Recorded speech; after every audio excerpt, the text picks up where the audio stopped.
আজ কিন্তু আমার কাছে সবথেকে একটা খুশির কারণ কি জানো তো, আজকে আমি আমার স্বপ্নের একটা জায়গায় ঘুরতে যাচ্ছি। আমি অনেক দিন থেকেই আমার বরকে বলছিলাম যে নিয়ে চলো নিয়ে চলো, তো আজকে ফাইনালি সেটা পূরণ হচ্ছে।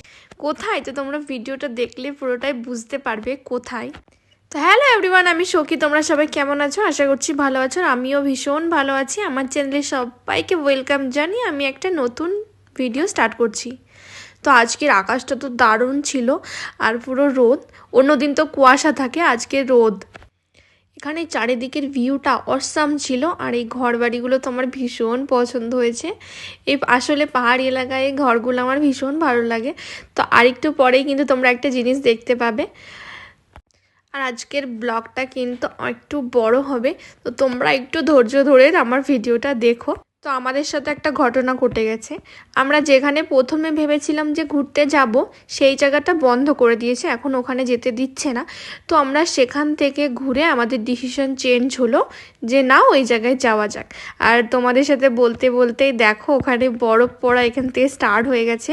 আর এত সুন্দর লাগছিল না আমার কাছে, যেহেতু জীবনে ফার্স্টবার আমি দেখছি, আমার কাছে লবণের মতো লাগছিল। পুরো চারিদিকটা এত সুন্দর লাগছিল, যত যাচ্ছি তত আরও সাদাই সাদা লাগছিল।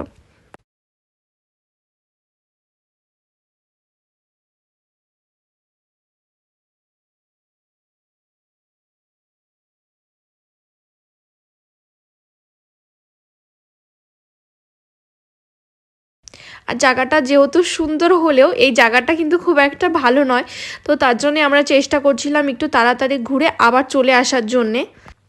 আর এখানে দেখো ওখানে ওই ভিউ পয়েন্ট, সবাই দাঁড়িয়ে ছবি টবি তুলছে, কিন্তু আমরা ওখানে আর তুলিনি। কারণ আমরা যেহেতু আমাদের লোকেশানে যাচ্ছি, আসল যে জায়গায় ঘুরতে যাচ্ছি সেখানে যাচ্ছি, তো তার জন্য একটু তাড়াহুড়ো। আর সবাই ঘুরে চলে এসছে যেহেতু। তো ফাইনালি আমরা ওখানে পৌঁছে গেছি। আর জায়গাটা যে এত সুন্দর মারাত্মক লাগছিল কি বলবো। আমরা কিন্তু ওখানে আরেক জায়গায় থেমেছিলাম, দিয়ে আমাদের জুতো ভাড়া নিয়েছিলাম ওখান থেকে। কারণ বরফে যদি আমি আমার মানে বুট পরে যাই, পুরো একদম জুতোর অবস্থা তো পুরো খারাপ হয়ে যাবে। তো তার জন্যে বরফে হাঁটার যে প্লাস্টিক জুতো হয় সেটা আমরা ভাড়ায় নিয়ে নিয়েছিলাম। তো তোমরাও যে ওখানে ঘুরতে গেলে ওখানে সামনেই পাবে। আর এটা কিন্তু গুলমার্গ, আমরা কাশ্মীরের গুলমার্গে ঘুরতে এসেছিলাম। অনেক সুন্দর জায়গাটার, এখানে পুরো হাঁটতে হাঁটতে পুরো কাদা হয়ে গেছিলো। আর এখানে স্নোফল কিন্তু আমরা যে ঘুরতে গেছিলাম না, তার আগের দিনই স্নোফলটা হয়েছে, ওর জন্য এত সুন্দর দেখতে লাগছিল। এখানে কিন্তু আমরা একা যাইনি, এই দিদিরা এদের ফ্যামিলিও গেছে, সবাই মিলে একসাথে গিয়েছিলাম আমরা ঘুরতে। আর এই দেখো আমি, তো আমার লুকটা কেমন লাগছে তো তোমরা কমেন্ট করে জানাবে। ওখানে যেহেতু প্রচুর ঠান্ডা, আমি ভেবেছিলাম ওখান থেকে একটা জ্যাকেট ভাড়া নেব, কিন্তু যেহেতু রোদ উঠেছিল ওর জন্য আর ভাবলাম না, থাক। আর ওখানে কিন্তু সবার প্রথমে আমি গিয়ে প্রথম কিন্তু ওখানে একবার পিছলে পড়ে গেছিলাম, কারণ বরফে না আর ওই প্লাস্টিকের জুতোগুলোয় প্রচণ্ড স্লিপ কাটছিল। আর জানো তো, এখানে সব থেকে একটা জিনিস আমার খুব সুন্দর লেগেছে, তো সেটা হলো এখানকার যে নিচ দিয়ে একটা নদী আছে, সেই নদীটাও দেখছে একদম পুরো বরফ হয়ে গেছে। আর দেখতে যে এত সুন্দর লাগছিল, মনেই না হচ্ছিল না যে ওটা নদী। তো কাশ্মীর ঘোরাও কিন্তু আমার একটা ড্রিম ছিল বলতে পারো। তো সেগুলো আস্তে আস্তে সবই পূরণ করবো এক এক করে, দুজন মিলে একসাথে পূরণ করব।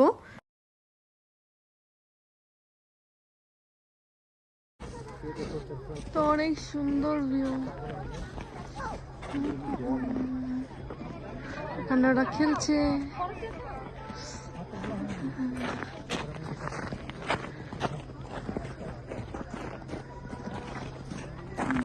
বরফে ঘুরতে এসেছি আর বরফ নিয়ে ছোড়াছুড়ি করব না, ভিডিও করব না, এটা কখনো হতে পারে? তো তার জন্য আমিও সবার মতন ভিডিও, অনেক ফটো, অনেক ভিডিও করেছি। আর আমাদের কপালটা ভালো ছিল যে রোদ উঠেছে আর এদিকে বরফ পড়েছিল, তো এত সুন্দর লাগছিল না, ছবিগুলো খুব সুন্দর এসছে। আর এখানে দেখো ওই দিদিদের ভিডিও করে দিচ্ছিল আমার বর, আর আমি বললাম একটু হাই করো, তাই ওরাও হাই করে দিচ্ছিল। আমার বর কিন্তু ওখানে গিয়ে ক্যামেরাম্যান হয়েছে, ও একবার ওর দিদিদের ভিডিও করছে, একবার আমার ভিডিও করছে। কারণ ও না খুব একটা ভিডিও কিংবা ফটো তুলতে অতটাও পছন্দ করে না। ওর সাথে দুটো থেকে একটা ভিডিও আমি এরকম করেছি, বাস, আর কিছু করিনি। তো যেহেতু এখানে অনেকটাই বেলা হয়ে গেছে, এখন প্রায় 5টা 5:30 বেজে গেছে। উপরে রোদ থাকলেও নিচে কিন্তু সন্ধ্যা লেগে গেছে, তো তার জন্যে আমরা বেশিক্ষণ ছিলাম না, 20 থেকে 30 মিনিট ওখানে ছিলাম। তো তারপরে আমরা আবার চলে যাচ্ছি। তো এখন আমাদের যাওয়ার পালা। ও তো ওখানে একটা আই লাভ গুলমার্গ বলে লেখা ছিল, তো সেখানে আমি একটু ভিডিও করব বলেছিলাম, তার জন্য যাচ্ছিলাম। আর এখানে আমরা গাড়িতে উঠে পড়েছি, আমরা আবার রওনা দিয়েছি বাড়ির উদ্দেশ্যে। আমাদের কিন্তু বাড়ি পৌঁছাতে পৌঁছাতে প্রায় অনেকটাই রাত হয়ে গেছিলো, প্রায় 8টা বেজে গেছিলো এরকম। আমার বর কিন্তু খুব সুন্দর ভিডিও করতে পারে, এই ভিডিওটা আমার বরই করে দিয়েছে, এত সুন্দর। একদম গাড়ির সামনে যেহেতু বসছিল, আর ও একদম সামনের থেকে ভিডিওটা করে দিয়েছে। ও আমার অনেক ভিডিও করে দিয়েছে। আমার না পার্সোনালি পাহাড় খুব ভালো লাগে, সমুদ্র থেকে আমার কিন্তু পাহাড় খুব ভালো লাগে। তো চলো টাটা, আজকের ভিডিওটা এইটুকুই, দেখা হচ্ছে নতুন একটা ব্লগের সাথে। ততক্ষণ টাটা, সবাই ভালো থাকবে, সবাই সুস্থ থাকবে।